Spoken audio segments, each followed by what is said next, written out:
Welcome to another episode of the Refined Peasants podcast. I'm Wyatt. I'm Garrett. I'm Nick. All right, let's get after it. Alright, and today we're going to do what we like to call history verses, and we're going to do about, different people. Today's going to be Andrew Jackson, one of my favorite presidents. Yeah, and so the way this is going to work is we're going to have a defender, which in this case will be Nick, defending Andrew Jackson, because no one else wanted to. And then Wyatt is going to be the prosecution. The easy job. And I am going to be the judge. Fair and unbiased. Well, I feel like this is not going to be fair and unbiased at all, just from your facial expression. Well, actually, no. I'm just going to give you all the same fair and unbiased treatment I get regularly on the podcast. So why we're not going to get anything? Yeah, you guys get shit. It's cute. And this is... God... And we will rotate these positions, so on another podcast, like Nick may be the judge and me and Garrett go at it, or on another one, I may be the judge and Nick and Garrett go at it. It really just depends on who we're defending. It depends on who or who wants to be who. Obviously, someone's going to pick who they want to defend, and right, defense and prosecution. We're going to try to run this as close to a court case as we can manage. I'm not a lawyer. No one here's a lawyer, but I do watch a lot of SVU, so be prepared. I watch a lot of Law and Order. Boom, boom. I've also seen Ted 2, so I know some of the jargon. Overruled. I had to pay a parking ticket once. Dismissal. So that's my what kind of suit do y'all wear to court? It's a lawsuit. Ba-da-bum. Okay, so explain how this is going to work. Is it going to be more of a discussion between the two, and then the judge intervenes? If we're really running questions? this like a court case, then we should start with opening statements. So we're going to have Wyatt, since he's the prosecution. He's going to start. He's going to make his... That's the way it should be. Yeah. So he does his, and more likely you're trying to convince the judge, whoever it may be. Right now it's Garrett. So this is going to suck. Unlimited power! So, Wyatt, if you want to bring in some key points, so you can make a few key points, and then I'll rebuttal them. I'll make a few key points, and then we'll... Yeah. I still think we should start with opening statements. So yeah, that's kind present your position, the position you're going to be defending, and we'll go from there. Okay, sounds good with me. Okay, so prosecution goes first. Okay, so this would be me. Hi guys, I'm Wyatt. I'm the prosecution. And Andrew Jackson may literally be the most insane person that has ever been president of the United States of America. More than Donald Trump. Far more. As much shit, and y'all know, I have given that man, Orange Man bad, right? Not even close to as bad or as horrible for the country as Andrew Jackson. Because Andrew Jackson abused power that not just he didn't have, he abused power that nobody had. And that's not to say that, what his relationship with, slaves, the Indians, he was just overall a no good, very bad guy. And, yeah. So I disagree. My position is going to be against him because, to me, it's the only damn position. But that is it. Okay. I disagree. No, come on. Give him what you actually think. Okay. Just general. So in general, I ain't gonna say Andrew Jackson's been our best president ever. He's a little bit on the fucking nut job side. I'll give you that. But I don't think he's as bad as people think he was. He did a lot of good for this country. And he gets a lot of shit for something he didn't do. More specifically, some of the Indian stuff. Now, Andrew Jackson hated Indians, mostly because he fought against Indians for a lot of his life. Uh-huh. Most people back then hated the Indians. Even Indians hated other Indians. Yeah, I'll allow it. It's true. Fair. But, and you also, I'm going to go on more into the historical time part of when he was around. The cultural norms of he was crazy for his time. Well, no. Just as a judge, your facial expressions are not doing a lot for your case right now. I would disagree. I don't think he was too insanely crazy. Okay, so your argument is, Wyatt's argument is that Andrew Jackson is quite possibly the most loony president we have ever had. If not definitely. Right? Did I accurately surmise that? Yeah. And Nick's opposition, or defense, is, no. It wasn't too outlandish for someone in his time, correct? No. It was not. Okay. So we start with prosecution, because defense always gets the last word. Okay. So I will start with, I guess, early on in his life. So this is before the War of 1812, so this is before he's famous. He's a local hero in Tennessee. But, so at this time in Tennessee, it wasn't uncommon for people to watch the horse races, get drunk, and bet on the horse races. That's still common now. Andrew Jackson is a man of the people, if nothing else. I love that now. He does what the people do, and, well, eventually he meets this man named Charles Dickinson, and Charles Dickinson started calling out his wife, which is the one thing you did not do to Jackson, because Jackson kidnapped his wife from a married man. His wife's a bigamist, which means married to another man. And Jackson kidnapped her from this guy. They eloped together. And everyone knew, but nobody said anything because they were scared of him. Well, this man did, because apparently this dude was famous for dueling in Tennessee. He had dueled several people. He had killed people. So he wasn't afraid of a gunfight, which he thought would probably happen. Yeah, and apparently everyone told Jackson's no stranger to duels neither. Jackson challenged him to a duel because you didn't make fun of the dude's wife. That was his line. And all of Jackson's friends tried to talk him out of it. They said, "Look, man, this Charles Dickinson guy, he's gonna fuck you up." And Jackson said, "Nope, I'm gonna kill him." And just to kind of put you into the psychotic mind of Andrew Jackson. I love this story, by the way. Oh my god. Well, the psychotic mind. So Andrew Jackson's a skinny fellow, and I mean like 140 pounds soaking wet in a tundra suit. Like, this is a very skinny guy, and he shows up to the duel in this giant, like, Russian style coat, and he gives Charles the first shot. He gave a country boy from Tennessee, who's known for killing people in duels on the first shot. Jackson knew he was going to get shot, and he gave him the first shot anyway. That's the kind of fucking madman we're dealing with right now. So this is going to mindset then. Yeah. He shoots Jackson. You'll get your chance when he's done with this point. He shoots Jackson in the rib.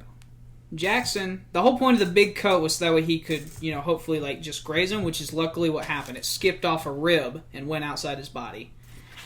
And Jackson literally stood there after he got done puking blood on the ground, waved his hand, shivering the whole time, built up enough strength to hold it still for 3 seconds, pulled the trigger, shot the man in the head, dead, and won. That is the man we are dealing with. Okay. And he has been in over 100 duels. So this is a man who is willing to be in front of the barrel of a gun 100 times being shot at him. And this man was president. Okay, defense, counterpoint, redirect. So, personally, I love that story. Mostly because his whole plan was to get shot, just not die. That does seem to be... He had a lot of balls. And like what I said, the guy he was fighting was a well-known marksman. Even with smoothbore rifle, he was a well-known marksman. Now, was he a Tennessee sharpshooter? Yeah. Okay, so that if you don't know what a Tennessee sharpshooter is, just for clarification, they were the best gun. Second best? Kentucky riflemen were the best. Oh, that's right. Tennessee were up there. Okay. So, Tennessee boy, and yeah, his whole plan, the whole point was to get shot, not die. So he knew he was going to get shot. He just didn't have he knew the guy wasn't good enough to kill him, in his mind. So I failed to see, you're not making really a defense that this wasn't crazy, though. Oh, it's a fucking nut job. I mean... So you're going crazy. to go with... Okay, I don't know if he's crazy. Crazy like a fox. I mean, it's smart. I mean, it's his best strategy you can get with a duel, because you have to stand there in front of a guy and just hope he fucking misses. But so your best strategy is, okay, I hope he doesn't... So more strategy-wise, he wore a giant coat hoping that he would miss. I'm gonna keep my judgments for the end and let listeners decide for themselves before I. I mean, I have found I could never be a lawyer. There's no way in a courtroom I could just sit here and be contempt. quiet. Don't you insult my court, sir. Yes, sir. Okay, is that the end of your rebuttal? yeah, that'd be it. Like, Okay. I don't know if he was Prosecution gets a second redirect on the same topic. Yeah, so you're going to say he wasn't crazy? Well, strategist. I mean, Strategist. Okay. So what kind of strategy is one where you let one of the best shots around fire first? What is he trying to play mind games with the best sharpshooter on the fucking side of the state? That's like. Okay, so like you're thinking about. I don't think it's a okay, I think he's crazy. Hold on. I think he thought the bullets were going to be. You're a percentage man. You like to take your risk. You know the risk to reward. That's you. You don't play the lottery because why? There's no point. Because you know. So we're talking about smoothbore pistols, known for being inaccurate. This man is a famous duelist. The dude he's going up against has killed several people in duels. Yeah, Jackson killed more. So so you take that into factor. So even if you take that he is a great sharpshooter, it's still you can only do so much before the gun. If you were playing Pig with Michael Jordan, would you let him go first if he gave you the choice? Because no, but I'd raise that goal, higher than he's used to. No, you don't get to break the rules. But he asks you point blank. He says, "You want me to shoot first or you?" The only chance you have of beating Michael Jordan is if you're shooting for the first. 3-point line. Is if you're shooting first. Shooting for the 3-point line. That's out of line, sir. I will not have you insulting the best basketball player ever in my courtroom. But what I'm saying is that you would not, even if you're a college player, if Michael Jordan asked you, "Hey, we're going to play Pig," the only chance that you've got realistically is if you're shooting first and you get lucky and hit on a couple of misses. Now, so that's just the skill on Michael Jordan. You're not taking into consideration, what if the goal is moving? Because it's a duel. Yeah, you don't move in a duel. It's a duel. No. It's a highly regulated event. You know what does move in the duel? That bullet in the barrel. So the comparison to Pig would be like the jump shot. So just throwing this in here is you're kind of failing to defend that this is a crazy idea. So now you have a smooth piece of metal. Rifling has not been invented yet. Hence why, you ever wondered why the fuck in the wars they're lining up in thousands and shooting at people? But he knew he was going to get shot. Okay, so here's the reason that I don't really think that's a good defense is because... Shut up, you're the judge. I am the judge, and I'm hearing your arguments. That's what he's here for. But I'm just going to say Andrew Jackson was also shooting a smoothbore pistol. So the same thing applied. It's not like I had a more accurate gun. No, but he took the risk and he weighed the percentage. So he said, "I'm going to do everything I can." But it's not a risk. It's not a risk a sane person would take. Well, a lot of people were duelists back then. I mean, this guy he was dueling was in fact a duelist. That is literally how you settled shit back then. Yeah, was duels. I will say duels were illegal. Not on the White House lawn. I'll just throw that out there. Not really. Duels weren't illegal. So like duels were illegal. Yeah, I'm gonna have to see when. So like Aaron Burr and Alexander Hamilton, it's illegal. A lot of illegal shit happened in the West. That's true. But okay, so second point, prosecution. Okay. Oh, get fucked! It wasn't until 1859, you dumb bitch. Is that federally? Yeah, it was outlawed. It didn't say it was federally. I at least know Alexander. Wow, that's some chicken shit wording. Tennessee, known for its marksmen like Kentucky, would probably have duels. I doubt. As but a Western I will state. have to plead ignorance on that one. But I know duels at least in some portion. In some states, yes, dueling was probably. Yeah, Rhode Island probably didn't allow duels because no one cares. If we fast forward just a little bit in his life, this is still before he's president. I haven't even gotten to his presidency yet. So he is the hero of New Orleans, right? We all have heard the story how along with Colonel Jackson down there. He saved America to some extent. Like had he have lost that Battle of New Orleans, the treaty would have been worth nothing. So keep in mind, at this point, he is just a general. And the Constitution does not give power to a general to declare martial law. In 1814, He took a little trip. Jackson declares martial law in the state of Louisiana. And I will just ask for a quick clarification. Is that at all constitutional? Not to my knowledge. No. Unless he's also the acting governor of No. Louisiana, then no. No, he's just a general. And a federal senator comes to him to end the martial law. And Jackson arrested him. Because it's martial law. You can do whatever you want. And a district court judge demanded, hey, you either charge that man or you release him because it's nonsense. Andrew Jackson had him arrested too. Now, was this all in New Orleans? Yes. I think he said in Louisiana. Yeah. Was it all of Louisiana? All of Louisiana? What do you mean? You said at the beginning he issued martial law for So all of Louisiana at this point is not like a state like we see Louisiana today. Pretty much the whole state of Louisiana is New Orleans. So Baton Rouge is not the capital at this point. Finish your point. That was pretty much it. Just the fact that this man was abusing power before he was even president. Abusing power that not just he didn't have, that quite frankly nobody had. Well, okay, so governors, the president could all declare martial law. Mm-hmm. So it's not that nobody had It it, is- but for sure no military leader, no Right. purely military leader had it, besides maybe Washington, because he was a general and our president. So does that conclude? Yeah, that's my next point. Okay. Nick? Okay. So at the time, they were fighting the British. Okay? Yes. You know how bad it is to try to hold a city, especially New Orleans. Swamp. It's fucking swamp. And I'm not saying what he did was right.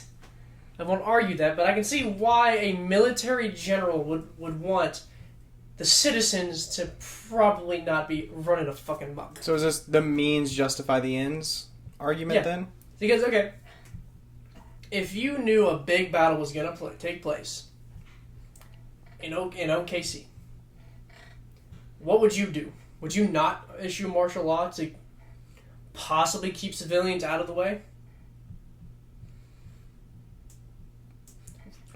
Whether it's overreach power, I will agree it is. Does he necessarily? I don't know. I don't know military code during war. I'm pretty sure later in life we did issue martial law during World War II. Generals did for when we conquered Paris. I don't know if it's the generals themselves that issued martial law, It's or if the definitely U.S. It's after. definitely not Congress. It's definitely Patton it's definitely Patton who for Paris said nope. So this was a trend that was followed later in history. Yes. Maybe. I don't know. I'm gonna have to again. I'm gonna I would go have ignorant to, on I that. would have to look. Would more that into still it. make that's it a right bold- that's a- regardless? That's a bold assertion without any evidence. So I'm gonna ask the jury to disregard. Well, even if we stipulate that wouldn't make it right. The argument wouldn't be that, because Jackson abused powers, the generals in World War II get to abuse their powers. The argument should honestly be for Jackson shouldn't have abused powers, and for that reason, we're not going to allow future generals to abuse their powers. Is this your only instance of him abusing power? No. Because I would like to see what other powers. Well, so we're still discussing this one. So what is your? So you said it's not unreasonable to put martial law because he's at war with the British. He knew for a fact the British were marching up through New Orleans, and he knew if he lost New Orleans, that treaty they signed didn't mean shit. Well, he didn't know about the treaty yet. Yeah, the Battle of New Orleans was fought after the war had ended, right? About a year. Yeah. It did But happen. the No one knew. Word hadn't gotten to them. Okay. Even if you take that into consideration, he knew if he lost New Orleans, the British now have a full blockade of the United States, and they have an easy way they can choke the United States on two fronts. So I would say they have a full blockade of the Mississippi River, which is no small feat, but we still also have the Eastern Seaboard. So This is before. I would say. Oh, no. Even the Eastern Seaboard. I would have to concede marched, that to They Nick. marched on Washington and burnt Washington to the ground. Yeah, because They had a blockade. Oh, that's right. This is the War of 1812. Yeah, the This Navy is why New Orleans was so already important. If you blockaded. controlled New Orleans, you controlled the whole. You can pretty much control the whole Mississippi. Yeah, so Right. You would so, control the last venue of I trade. don't in the think United it's States. right what he did. I can see why he did it because Okay. you don't want civilians or anyone mucking up a very key city. he also hired pirates. So did Thomas Jefferson. Yeah, so So that did has significant precedence with many other presidents. U.S. presidents hired pirates to fuck with the British. And it's mostly because we didn't have a navy at the time. Do you think it would still be an abuse of power, though? Oh, to hire pirates? Absolutely not. Like, there's a ruling right now. Absolutely not an abuse of power to hire pirates. You can hire her. Congress authorizes the spending, and the president gets to dictate how that is used. And hiring pirates is a well-established precedent from Washington all the way we can through. So if we were hiring Somali pirates, that would be okay with everybody? We use mercenary forces as is. Yeah. We use mercenary forces to augment our military as is. Yeah. I don't see pirates as being any different than that. Well, how about the fact that pirates are morally despicable? Oh, are mercenaries in general morally despicable? They can be, for sure. They can be, but not necessarily. And pirates aren't. I mean, what, Sir Francis Bacon? He was a pirate, wasn't John Paul Jones was Francis a pirate. Bacon's a philosopher. Our first I probably think our of somebody first ever Navy was pirates. Yeah, that's, John Paul Yeah, that's Jones true. Yeah. stole a man. I'm just saying, of war. even if now you're saying that we shouldn't hire Somali pirates, that is not quite the same thing As as back- Jackson hiring pirates back who, then. within all his ability, could hire pirates. Yeah, and that's he basically again, paid them with whatever the British had. Well, look, They- I mean, it's the I'll question- concede. James Madison told him win at all costs. So do what you got to do. So if James Madison told Andrew Jackson win at all costs, does that not mean he has now the power to issue martial law? That still doesn't make it right. And no, it would not necessarily. But the because the argument- president can't give you power through like that. He can during military action. No, he can't. Can't. Uh, Not generals. Generals do not have the power, But if you especially bestow against the, power by- the will of a senator and a federal judge. I don't fucking think so. It's during military. It's I thought it was during a district judge.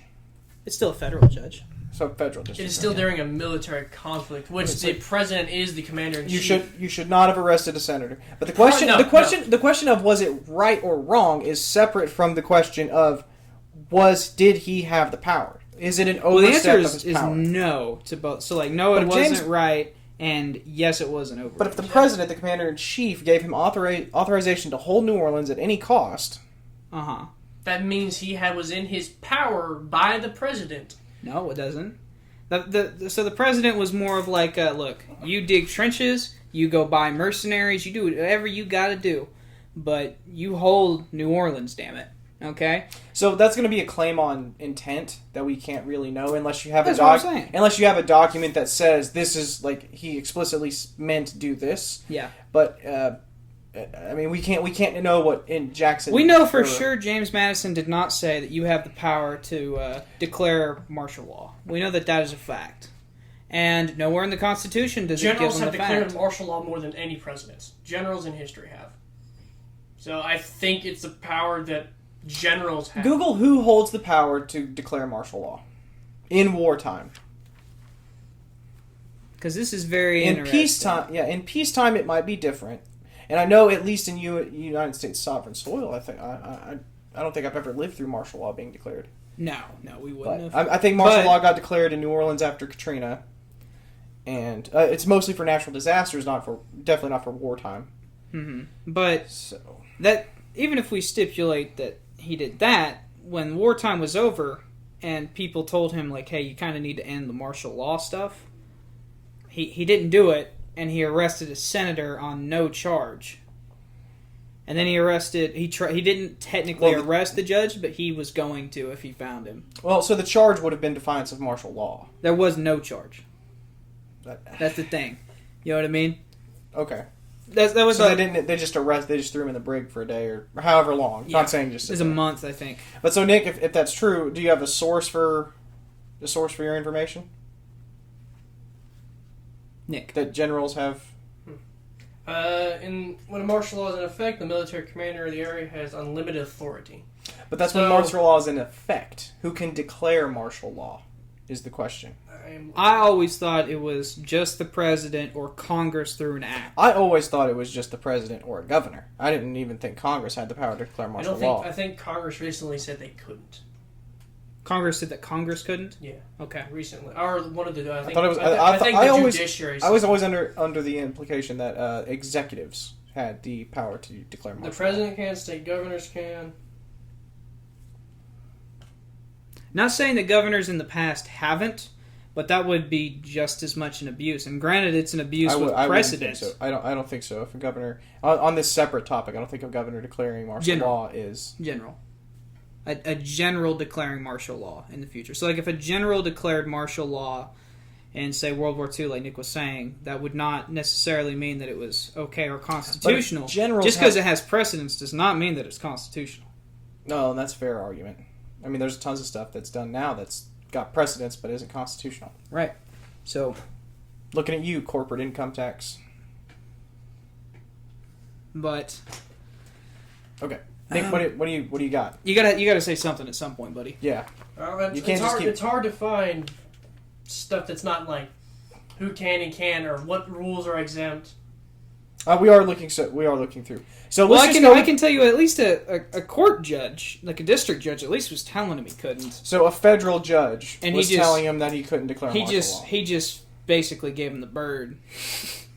And some people like that about Jackson, but probably not the best. Continue with your argument as if it was unconstitutional for him to declare martial law. That's pretty much it. And if we find out later, then I'll let you come back to it. It's not. You're talking to Nick. Sorry. Yeah. Nick, did you hear me? No, what'd you say? Just go ahead and continue with the argument as if it was unconstitutional, and we will come back to it later if you can somehow find it. But we can't just do a whole podcast where you're the defendant and looking at your phone in silence. All right, well, I continue. That was the argument. It was your argument. It's your rebuttal now. rebuttal. You own the time. Okay, so you've got it. Yeah, I already made mine. I believe he was within his, especially saying James Madison told him do whatever means necessary to keep New Orleans. So your defense is that declaring martial law was within his power. Yeah. Whereas dictated by what the president told him. Okay. Now, we weren't there. We don't know what he meant or what happened. What was explicitly said or written. Yeah, we're never gonna know. What we know is he said by any means necessary hold New Orleans, which means I assume. But why would he still have martial law for a pretty long time after New Orleans, like the battle? Well, he wasn't notified until later that the war had ended. Well, that's what I'm saying. So, like, this, like, arrest and stuff that had happened, like, this is all after the battle. But how long after the battle did he know the war ended? I'm not certain, but either way. Because if the war is still ongoing, then there's still a threat from the British, which means if you're allowed to use martial law, then it's still reasonable to keep it. I don't have a final rebuttal, so... Okay, so then we're ready to move on to the third point? Yeah. Sure. Right. Prosecution? Okay. There's always going to be Indian removal. This is a law that was signed into him in 1830, and he was responsible personally for 4 out of the 5 civilized tribes, correct? Every single one of them except for the Cherokees. And, this was something that most people today are like, yeah, that was probably a bad idea. Because what had ended up happening is that we gave them land in Oklahoma, and then when they got here, we said, actually, we know that we said you were promised this land, but there's already Indians otherwise that we promised this land to. So the area that they ended up actually getting was much smaller than what Jackson had promised them. And that's not to mention the whole Trail of Tears thing that continued after him. Because, Martin Van Buren is the president after Jackson, and he's the one that did the Cherokee, and that one was movement by force. So I won't fault him for the Cherokees, even though he signed the bill that caused it. He was not directly the guy who did it. But the other 4 out of the 5, for sure, were Jackson directly. Is that it? Yeah. And just his shitty treatment of Indians in general. Like, when he got famous for scalping Indians in Florida whenever he was young. Because at that point there was a bounty for scalps, and he wanted to get every damn dollar he was earned. So, All right. that's it. Defense? Does anyone who know who set the precedent of Indian removal? George Washington, Mr. probably. Thomas Jefferson. Yeah, I was about to say, is it Jefferson? When, during the Lewis and Clark investigation, they showed them coins with Jefferson's face, saying, "This is your president. Get used to it." And Jefferson moved them because they found gold. Jefferson is the one who set the precedent of Indian removal. He didn't do it as big as Jackson. So Jackson knew, and I will not disagree, Jackson did not like Indians. No one at the time. He viewed them as, most people did, savages. He fought them growing up. So he personally, growing up, saw what people viewed as savagery. Coming in, scalping people. And yes, he did go to Florida, and at the time, I mean, the easiest way to make money was bounties. So we get into the Trail of Tears. Jackson knew one thing when it came to Indians. The more the white people were going to butt up against the Indians, the more conflict was going to arise. So he said, all right, you guys have two choices. Sign this treaty, we move you to Indian territory. Or all-out war happens and we are forced to annihilate everybody. And we will forcibly move you. So most people signed the treaty. All the 5 civilized tribes signed the treaty. So the 4 of them, besides the Cherokee, which had to be removed by force, right? All of them. Even the Cherokees signed the treaty. And he said, okay, you have by this date. And the date they set was coming into summer. So that way there was no snow. There was nothing that could hold you back getting there. You were supplied with all the supplies you needed to get there. You were set up supplies to help you start a life there. So Jackson did this. He hated Indians, but he knew the best thing for both people. If he wanted to end the fighting and end the bloodshed. Because at this point, Jackson kind of tired of having Indians to deal with. They're always the thorn in his side. Now, so is the Indian Removal Act an act of Congress that Andrew Jackson signed? Yeah, it was his bill. Yeah, he pushed for it. But it was passed by Congress. Correct. Yes. So this isn't him using executive power on his own. This because I think that's important. This is what he sent to Congress. It passed through there. He signed. But he did send it to Congress. He did. Okay.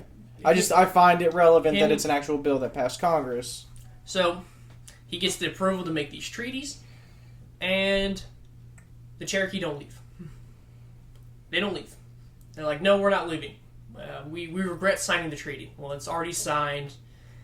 And then the president after him says, okay, you signed a treaty. You're gonna leave now. And we don't care it's winter's coming up. You're gonna leave, you get no supplies. Because most people were tired of the Cherokee sitting there. And they wanted them gone now. So he kicks him out. Van Buren made it illegal for any citizens or soldiers to give any kind of supplies to these Indians on their way there. So much so that you could be tried for treason in certain states. If they wanted to. Okay. So did he propose the bill? Yes. But he did it in a way, because all the other 4 made it easily.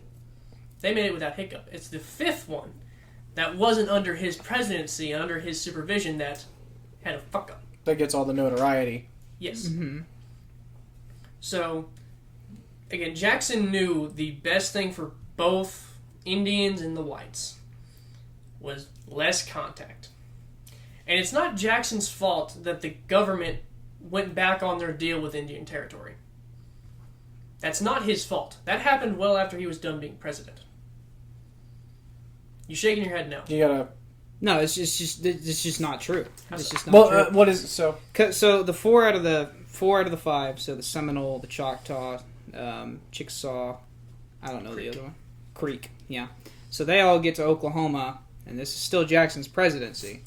And the land they get when they're there is much smaller than what they were promised under Jackson's bill. And it's Jackson who decided he was going to give them smaller land. Do you know why Jackson decided that? There were. I don't want assumptions. I do not know off do the you know top why? of my head. I do not know off the top The of my land head. was promised to a lot of Indians, not just That the I do know. Indians who were already there. Yeah. Like Apaches were moved up from, say, Texas, or So the Apaches, the Sioux were moved. Comanches, Osage. All of the... There were a lot of Indian tribes. Sac and Fox, which is not one of the 5 civilized, but they The also had their own. Owasso, Missouri. There were a lot of We're in Indian Oklahoma. tribes. We know a lot of Indian A lot tribes. of Indians. Right. I mean... So you couldn't give them all their land that they had previously. And they... I don't know, most probably knew that they weren't going to get... And the reason we gave them Oklahoma was because it was clay. It was seen as shit land because you couldn't farm it until a man named John Deere came along and made a rototiller that could till the ground. Relevance, sir. Relevance. Well, the relevance is He gave them shit land that was not Give equal them- to the value of the land that they had whenever they were in the eastern side of the country. but think about this. It's the best hand they got to continue their way of life. So is your argument that it's still a shit hand, but it was the better hand than Martin Van Buren or Thomas Jefferson gave them? I feel like it's a better hand than total death, if it can, because it was coming to that. It was either move. Objection, Or die. speculation. Yeah. That's not speculation. Indians and whites have been fighting. Look at Custer. Overruled. I'll let him continue. Custer's last stand. I mean, totally unnecessary battle, but it happened. Custer was a fucking idiot. Again, I'm going to save my conclusions in my reasoning. Okay, again, Jackson knew that the two options for these people, especially going forward after him, was either they're going to all die because there's going to be a war, or they can move. And he got permission by Congress. He signed treaties, and he moved them. Okay. And now they may have not gotten all the land they were promised. Well, they didn't. They did not. Yeah, they did. Pretty sure we've all been promised things and not gotten everything we were promised. It's just how the fucking world works. Oklahoma is very small. You're shoving a lot of people in there. So you have to make sacrifices. Okay. Wyatt? So, I mean, I'll grant you, but I just want to say for the early part of your argument about Martin Van Buren's treatment of the Cherokees, Martin Van Buren's not on fucking trial here, bro. Like, at the end of the day, that's irrelevant to whether or not Jackson's I think he was making a comparison. You can't of fault Andrew. Jackson for another man's deeds. Wyatt's not faulting him. I thought the way you were using Martin Van Buren was as a comparison of his Trail of Tears to Andrew Jackson's. Andrew Jackson gets the flack for the Trail of Tears when realistically he's not the one who did it. Not the one that he did. Not the one that did. The one that gets all the. Yeah, what crap. happened to the Cherokee was solely Martin Van Buren. And another thing, Okay. like the idea that it was a smooth sailing trip with the other 4, and it was all sunshine, rainbows, and circle jerks. It's just, I never claimed that. It's just, I'll allow it. Overruled. It's just Objection. Circle jerks happened. there were certainly abuses, let's not pretend. I mean, this is a dude that had not a lot of sympathy for Indians, and I think he would have been perfectly fine either way. If they'd have stayed and fought, Jackson would have been like, okay. Get my scalping knife. He'd have thought? He'd have thought of more fun. He'd have thought it'd have been a lot more fun. If this was gonna That's happen. speculation. But that's fair. That one's fair. I'll give you that one. It is a little bit of speculation, but Probably the truth. If the defense is gonna you are horrible at this. I love Jackson. God, I'm glad you're not a lawyer. I'm a lunatic too. I mean, there's just not a whole lot. I'm not gonna argue much longer on the Indian removal thing. Like it's a big part. I mean, we're all Oklahomans. We all know what a travesty that was, because it's just mismanagement. I think purposeful mismanagement, but that's speculation. He stated it as his opinion. He's allowed that. but that's all I've got on that one anyway. Okay. I guess we're on to your next point then. Okay. The third point is just the overall craziness that Jackson is. And this is through his actions as president. So I'm going to read you a quote here, and y'all just tell me what this is. His vice president was John C. Calhoun. And here's what he said. He said, "John Calhoun, if you secede from my nation, I will secede your head from your body." That... There's a better quote, I'll tell y'all later. Oh, it's coming up next. Oh, you're doing... Let's just start with that one.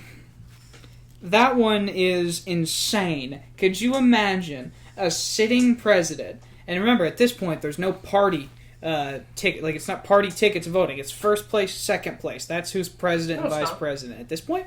No, not after Adams Jefferson. Yeah. Because Adams Jefferson got in such a fight because of that. They had I will say that got fixed pretty I did soon. not know that. I thought this was still a thing. Why would he name John C. Calhoun as his vice president? I don't know, irrelevant here. But it's his vice president. So just imagine, for whatever reason, if, I don't know, Ronald Reagan said, "George W. Bush, I will behead your effing body." And... Did John C. Calhoun leave? Huh? Did John C. Calhoun secede? Now, I want a little bit of context here. So, do you know what Calhoun was doing at the time to warrant... Yeah, my argument is it doesn't matter. Okay. If that's your argument, then okay. Because there's not a lot that John C. Calhoun was doing that warranted a threat of beheading from the fucking president of the United States. So, not a lot implies that there was some, though. Yeah, I would like to know what John C. Calhoun was doing. I don't know. That would be your job as the defense to know that. Because typically you two would have presented your arguments before we started the court. But it's more fun this way. Yeah. And now I'm going to read you another one. Because this next one, Henry Clay is a political opponent of his. Is that fair to say, Nick? Yeah. Yeah, it's a little political rival Andrew Jackson had. And this is at the end of his life. And he said, "I only have 2 regrets. I didn't shoot Henry Clay, and I didn't hang John C. Calhoun." Those are his only 2 regrets in life. This is a man... I'm sorry. A very famous quote. I do know the quote. That's almost as good as the hitting him with a chair quote from... Okay. Anyway, continue. Now, so this is a man who kidnapped a married woman and married her and eloped with her. Did Indian removal. There's a kidnap and she went along with you. Over 100 duels, including at least 50 confirmed on the White House lawn. Not the state of Virginia, not the state of Maryland, not in Washington, D.C. On the lawn of the White House, we have at least 50 confirmed. I water my grass with the blood of my enemies. God. Are you going to talk about the assassination attempt yet? No, hang on. I was going to let you do that, because that one's actually a cool story. I do like that one. But yeah, this man is just not, and he would abuse. He's the most abusive president we've ever had. Willing to abuse power for whatever. I would say, given your arguments, that's pretty speculative at this point, because the Native American Removal Act wasn't an abuse of power. It was passed by Congress. He had the authority to do it. And even as a general in New Orleans, he wasn't a politician at the time, which isn't an abuse of political power at the very least. No, it's an abuse of political power. If we're gonna get into his presidency, let's talk about some good things he did. One, he's the only president in the history of the United States to make our debt go to 0. Well, that's false. No. Bill Clinton had a balanced budget. Our debt surplus. He had a surplus. Debt was 0. We owed nobody.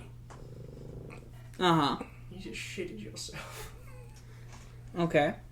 But debt went to 0. This is now more of a discussion thing. Is that okay with everybody? That's fine. Yeah, go ahead. Because now we've laid our arguments. Okay. So that was your final point then? Yeah, exactly. Okay, go ahead. That, he had a war with the National Bank, you're aware of. Yeah, so one of his famous quotes is, "I have killed the National Bank." Yeah. Well, number one, he was kind of true for the time, but he also had a pretty damn big recession because he refused to do anything with the National Bank. Like, Google the 1832 recession. It was horrible. So he was a laissez-faire economist like Jefferson then? Yeah. He just didn't want to interfere. Yeah, the difference is that Jefferson wasn't going to do anything about the bank because he favored things called like precedents, and Jackson gave no fricks. But there was a depression during Jackson's term, caused by Jackson's unwillingness to do things with the bank. He was purposefully trying to clog the system, at least with the national bank. Yes, he did not like the bank. He thought the bank was what's causing America's poverty troubles. Like why there's so much unbalance. Why there's really poor people and there's really rich people. Well, and he ahead of his time, he kind of knew the old, kind of like FDR. It's like, well, all you banks are on the same system, so if one of you falls, you all fucking go with it. And he kind of knew that's no good. That's no bueno. When one bank falls, it takes the whole dominoes with it. Yeah, but the solution shouldn't be suppress the bank. If it's the one bank, like why wouldn't you just split it up into several banks instead of? And again, this was non-consensual. Like we were talking about some of that abuse of power. Like this was he was purposefully trying to fuck up the bank, so that way it would fail. They succeeded. So that way Congress would get rid of the bank. Mm-hmm. So I mean that's horrible. So to determine an abuse of power, how did he try to fuck up the bank? So he would purposefully set up people to mismanagement. So before, and he also was one of the first potential charges of impeachment we're going to come up against him was nepotism. He fired. So typically, as much as Alexander Hamilton and Thomas Jefferson didn't get along, Jefferson knew he needed a Secretary of Treasury who could do the job. And that's pretty much how it had been. You know, like you hired whoever was best for the job, regardless of party, opinion, or whatever. Regardless of whether or not I approve of the institution. Jackson decided, so he fired everybody. At this point, I'd have to find this down. I'm not going to throw out a number out there, but it was, well, like a high number of federal officials like got fired and replaced by his friends. Okay, this is also coming from Jackson did not like who was running the government. Because let's not forget, the election before, Jackson got robbed with John Quincy Adams. How so? This isn't a debate. So usually, it was a tie. So John Quincy Adams and Andrew Jackson got a tie. There was no clear winner. So it goes to the House. Well, so instead of doing what everyone literally thought they were gonna do, which was Andrew Jackson got the most popular votes by a large margin. I was fixing to say, you're missing a key point of context. Jackson won the popular vote by a lot. He was significantly thought. But it was a tied or split electoral college. Yes. Yeah. And the rumor is the banks paid Congress or paid the House. I don't know that it's rumors at this point, by the way. I think it's pretty well confirmed that they rigged it against him. They rigged the House to give Quincy Adams the presidency. So there are two reasons why he doesn't like banks. He does not like the people already in power, and why he would want to replace them. And so the reason people think, and I'm arguing from Nick's side here, but the reason that people are pretty well sure that it was rigged by the banks and by people in power is because states that he had won the popular vote in, the representatives were voting for Quincy Adams even though the state wanted. Because he ran on no big banks. He did not like the banks. So he was running on no big banks. Well, you're a big bank. You see this. You see how popular he's getting because everyone hated the banks. Oh, at this point, Jackson's a war hero. He's the most popular man in America at this point in America. After the Battle of New Orleans in the War of 1812. Because he gets his name, Old Hickory. He's been a glorified war hero ever since. And yes. This is 20 years after. It's actually exactly 20 years after the War of 1812. So this is speculative. I don't know what's going through the mind of Jackson. I'm pretty sure Jackson didn't know what was. But this is a debate setting, so a little bit of speculation is fine. So, you see that you were rigged by both the House and the banks. Well, now you're a president. Now you can change things. One is easier to change than the other. So he gets what he can. Nick, you have a very nefarious look as you say that, and it's a little terrifying, I have to say. It scares me just a little bit. Just a little bit, because you got like that half-cocked eyebrow, like, Anyway, continue. Sorry. Wow. So, the banks were easy to clog. It wasn't hard to basically clog up the banks. Getting rid of people was probably a lot harder. I don't know who was coming up at the end of their terms and who he could replace, like judges. Well, so the president can well, as far as judges, they can only replace open seats. But as far as like bureaucrats and paper pushers, presidents come in, fire and hire whoever the hell they want. So would you not want to surround yourself with people you know? So the president aren't talking behind your back? At this point, there was a thing called norms, and we still have them today. You know, so the Constitution doesn't say you can't fire everyone and replace them with all your friends and family. It doesn't say you can't do that. But normally, we had decided at that point, like, hey, it's probably better for the country if we're a mixed group. If we just roll over and keep going. And that's not to say, even mortal enemies were working together as members on their cabinet spot. And Jackson kind of set the precedent. He said, nope, I am getting my friends, my family in here. He's getting people he trusted. Even though other people may be more qualified for it.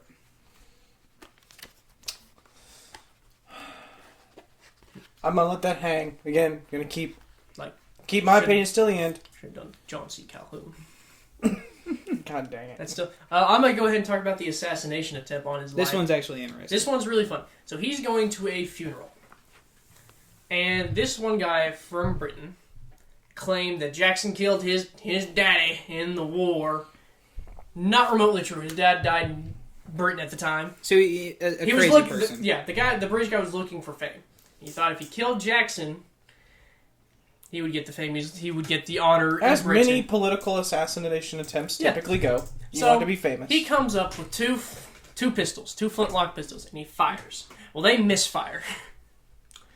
Jackson proceeds to take his hickory cane and beat the man to near death. And much so, the Secret Service had to pull him off and help the one guy he was beating to death. And we don't mean we beat him a few times in the head or knocked him on the ground. We're still kicking him as he's being drunk. Jackson almost killed this man after like 8 minutes of pure beating with a stick. I'm pretty sure the guy, I have to go back and I think he died later because of the wounds. Yeah, he did. And so what was funny is... As you do. They took the two pistols and they fired them, found out they were in complete working order, and I just assumed the bullets were scared of Jackson as well, and they just went right back inside. Nope. The bullets themselves were scared of Andrew Jackson. Well, that is hilarious. But it does not defend Andrew Jackson. So what did he do that was good? He did beat the assassin guy to death. But, yeah. You see Ronald Reagan after he got shot? I mean, the only person who did that after was Teddy.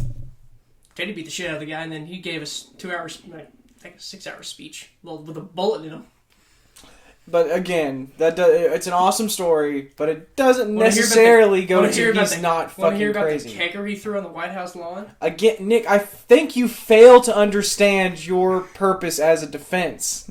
I'm really worried that Andrew Jackson has not been given adequate representation.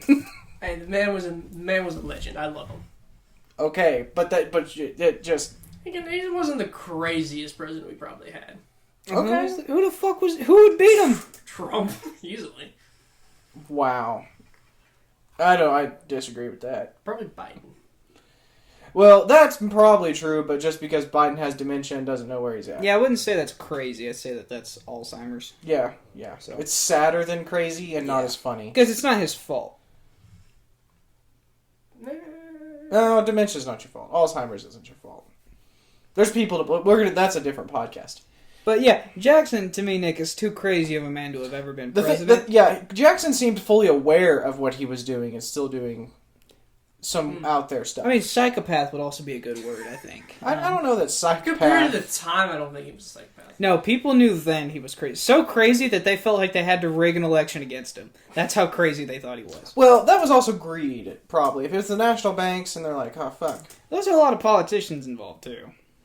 You know, these people were like... We cannot have this dude run our country, or we're fucked. Turns out they were fine. Yeah, kind of. I mean, a minor recession, and then... Which, that happens. So give us some of the highlights. What did Andrew Jackson do, as opposed to some of his more... Like I said, he made the debt zero. Strengthened our military. Okay. Which some would Wyatt probably said, that's not a good thing. No, I'm a liberal. I mean, especially at the time. And it's no, okay no to personal have some- attacks. This is a debate. You're right, faggot. Wow. Battle of New Orleans. I'd have thrown that one out there first. I'm going to say the Keep Battle that of New one Orleans. famous. I'm not afraid you don't understand your job as prosecution. We are not very good. Thank God we aren't lawyers. No shit. Bum bum. I wouldn't. No. I think Continue. So you got the Battle of New Orleans. You You got got the national debt to debt. zero. he strengthened the military. Okay. He kind of got rid of some of the corruptness, mostly probably by fear, in politics at the time, for at least when he was president, because he probably dueled you if you found out. So he got rid of corruption. By killing it, literally killing it. He got rid of corruption and replaced it with nepotism. Fucking checkmate, Wyatt. Checkmate. Okay. Damn good duelist, if we can tell. I mean, he died of old age, didn't Yeah, he? at that point, it's not luck, it's skill. When you reach triple digits in dueling, Yeah, you've practiced, damn it. Like- I've earned this. He's probably out there doing the little finger twirls like, we ready or what? yeah. Where's this Doc Holliday, damn it? I've heard he's talking shit. Okay. What? Yeah, closing arguments. No, that's I've said my piece. This man is fucking crazy, and I don't want to That's hear. besides the point. And I don't think he should have ever been president. But he Better than Herbert Hoover. What Better than Herbert Hoover, is all I gotta say. is Herbert Hoover the bar now? Is Herbert fucking Hoover the bar? No, I think Trump's the bar. Highest thing we can get. Wow. I don't know. I can't say that on a podcast. Okay. So that's it. That's all your arguments. If you don't like Andrew Jackson, I'll meet you on the front lawn. So I hope you got... Wow. We're just going to... Okay. Oh, me and Wyatt are dueling after this. We're gonna settle this like men. Wyatt, I've got a body armor thing in my closet you can borrow. I'll shoot Because I him. know Nick's a better shot than you. I'll shoot him in the dick. Okay, so hearing both your arguments, I'm going to take a really pussyfooted middle ground stance. Bitch. Like, so he, in the context of his time, so the Indian Removal Act is one of the things that he does get a lot of flack for. And I'm sure a lot of Americans, especially modern Americans, look on it very, very unfavorably. But I think even if it was a totally peaceful transition, even if fucking nobody died during the Indian Removal Act, I think it would still be looked at unfairly, or unfavorably, because we were still removing them from their land. Now, that doesn't change the fact that the Indians did die on the Trail of Tears. And they were made promises that were broken. Okay? But this isn't... Andrew Jackson wrote the bill, but it still passed Congress. And Andrew Jackson was apparently a very popular president who ran on Indian removal. That means he had the popular support of America, which means he was doing what the voters wanted. Now, you can do what the voters wanted, and the voters have been wrong. People voted to not end slavery by a large portion. You know what I'm saying? Or at least a 45-55 split. Okay, so just because the American people supported the Indian Removal Act doesn't make it right. But it doesn't necessarily make him... Now, Andrew Jackson, from anything I've known or read, he really did not like Indians. And it probably did not hurt his feelings at all to have them kicked the fuck out. And I am hesitant to believe that he did it out of the goodness of his heart for the betterment of the Indian population. But he did do it with the consent of a majority of the American people. So this is, I think that by necessity makes him not crazy. Because a majority of the people agreed with what he was doing. Now, scalping, again, is a pretty abhorrent part of America's past. Happened a lot. We put bounties on Indian scalps. Indians didn't really have bounties, but they sure collected a lot of white man's It's the scalps. same as bringing a body back to a marshal. Yeah. Because that's how you proved you killed Well, if somebody. you scalp somebody. So and- dead or alive bounties was you either brought him alive or you brought a body. To I'm just prove saying the it's bounty. still an abysmal practice. Yes, But for the time, it's not like Jackson was the only one scalping Indians here. Scalped or be Okay. scalped. Now, as far as overstepping his bounds, specifically in the Battle of New Orleans, we're a little fuzzy on whether or not generals can issue martial law. Nick insists that they can. Wyatt insists they can't. Given that James Madison somewhat at least authorized his control of New Orleans, I'm kind of going to leave that one up in the air. It could have been an abuse of power, and if it is, it's wrong, and he shouldn't have done it. But he wasn't a political figure. He was a general. Granted, that is how he got his fame, too. So, I can't say that people were very upset if it was an overstep power, which, again, doesn't make it okay. Doesn't make it okay. Like, Biden's eviction moratorium was an overstep of power, and people were okay with it. That doesn't make it okay. It just...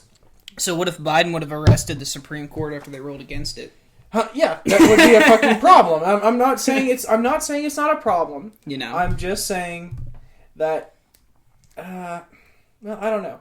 Like I said, without an establishment of whether or not he could or whether or not he should have, but whether he had the power to declare martial law, I'm going to kind of leave that one up in the air. If he did and he didn't have the power, then that's obviously bad. If he did have the power, then, I mean, it's within his power, and then we have to have a should-could discussion. You know what I'm saying?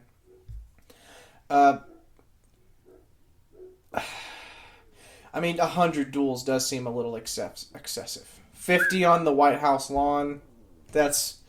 Like, I don't even know 50 people to have that much of a grudge with. You know what I'm saying?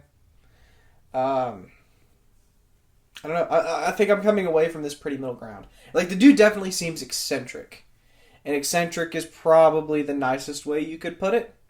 And he also appears to have not had any qualms about... what's the word I'm looking here for, Wyatt? I don't know. Is public opinion? No. Precedent. It didn't Or really norms, seem... yeah. He didn't have any really care for it. He was going to do what he wanted. Now, nepotism... So on the one hand, I can understand wanting to hire people you trust. On the other hand, that is by definition nepotism. So you shouldn't be doing that. But if you also got the last election stole from you, I could see why you didn't like banks. Mm-hmm. You know, that doesn't mean you need to tear them down. But okay, well. Anything else from you guys on the case against Andrew Jackson? Yeah, he seems like a great party guy. I'd love to invite him at a dinner. Not as fucking president, though. So I found something on the martial law. Okay. So the Supreme Court had two theories on martial law. Okay. So one was that martial law is not established by any authority figure, but arises from natural things. So anyone can declare kind of martial law if you know the jury or the judges give permission. So the jury or the Supreme Court grants the right to. Okay. Yeah. So the second one, Which they clearly did not do to Jackson. Well, what's the other theory? so any by supreme political authority in wartime. So presidents. So presidents can give authority to people to issue martial law during wartime. Now, that being said... 1812 would have been wartime. No, peace was already declared. Unbeknownst to Plus, Jackson. either way, wouldn't the declare of martial law have to be explicit? Because Abe Lincoln did it in World War, or not, in the American Civil War. Not Lincoln with a But Lincoln was not the guy down there. It was Sherman, and it was Lee, and people like that who had to actually be the governing person. Lee was a Confederate. Grant was the Union. Oh, Grant and Sherman. He's a slip of his tongue. I know. I'm running off 2 hours of sleep. I've been up. We're filming at whatever time. I've been up at this point for 20 hours. So you're gonna have to give me some fucking slack there, buddy. Okay? You have to give me something. Wyatt's about to slap the shit out of him. He's mad because I proved him wrong. No, because I don't think you proved him wrong. So no, I think you proved me right. I thought you proved me right. So Madison gave him the authority to hold New Orleans at any means necessary. But either then way, Madison signed a treaty. The news had not reached New Orleans at the time. But either way, according to your own theories, they have to be explicit, and it clearly was not. We don't know because we weren't. And it we definitely don't know what was said, what wasn't said. it wasn't in a written public letter. Wouldn't you think that was pretty important for martial law? I don't I would think... say you would need written authorization to have a general declare martial law. Now, Madison may not have thought that he needed that. Yeah, it is, but that still doesn't... It's a so little... if you tell someone by any means necessary, hold New Orleans, and that's it... I could also see how that authorizes But him even to declare after you're martial law. told to stop... I can't. But because even that... Hold on. Because even that, Jackson, even that, it is still wartime, because he has not got the news of the treaty. Hold on, because he's doing this even after the battle, and a senator has came and told him, like, hey, you need to stop this activity. And he decides to arrest this man. And then a judge says, hey, you do not have this power to do this or arrest this man. So you need to either charge this man with something or you need to release him. He tried to arrest the judge. Common sense assumption should have been made when the senator, the party who declares war, came and said, okay, it's time to stop. Because he probably voted on a treaty. So yeah, but why wouldn't you tell Jackson there was a treaty? That's what I'm getting to. Is I'm pretty sure that would have been brought up. It's like, hey, there's a treaty. Like, dude, 6 months ago I voted on this treaty to end this fucking war. You need to stop. So I'll just be honest with Jackson. I'm not sure it would have mattered. Damn redcoats. But yeah, that's it for me, argument wise. So I'm gonna leave it to you guys. You know, let us know down in the comments what you think, Andrew Jackson. He super gets he does get a lot of bad publicity, and not saying all of it's undeserved, but you know, history either tends to be extreme. You know how we view people. Why it's pretending he's Galileo right now. If you heard our last podcast, we're doing Galileo next week, so get ready for that. Yeah, my bad. All right, well, this has been podcast. We're doing werewolves. You better be drunk or high for that one, because I sure as shit am. I don't know if that's the werewolves we're going to do, but anyway, this has been the Refined Peasants. Thanks for hanging out with us. Hey guys, thanks for listening. Don't forget to like, comment, subscribe, hit that little notification bell in the corner, and be sure to let us know if you guys have any ideas for what you want to see from us next. We're a new upcoming podcast. Share it with your friends if you're confident.